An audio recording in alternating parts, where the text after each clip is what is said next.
সরকারের সমালোচনা করলে অপরাধ নয়, রাষ্ট্রের বিরুদ্ধে বললে অপরাধ হিসেবে গণ্য হবে। তাই সাংবাদিকদের জন্য করা ৭৩-এর আইনটি সরকার সংশোধন করার সিদ্ধান্ত নিয়েছে বলে জানিয়েছেন তথ্য ও সম্প্রচার মন্ত্রী জহিরুদ্দিন স্বপন।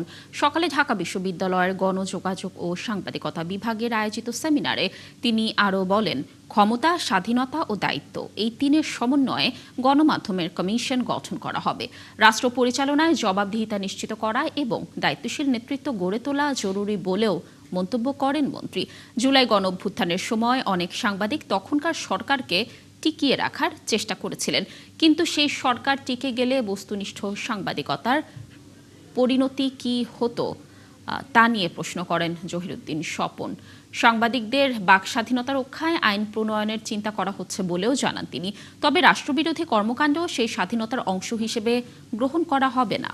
যে এখানে অ্যাক্ট, সেই অ্যাক্টের মধ্যে যখন করতে হয়, হলফনামা দিতে হয়, তখন রাষ্ট্রের বিরুদ্ধে কিছু করব না বলে একটা কথা আছে। সরকার বিরুদ্ধে কিছু করব না বলে একটা কথা আছে।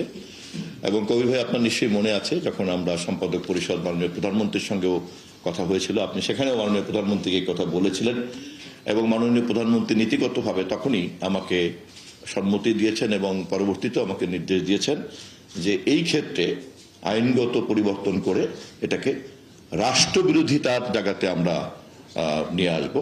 সরকার না, সরকারের বদলে এটা রাষ্ট্র হয়ে যাবে।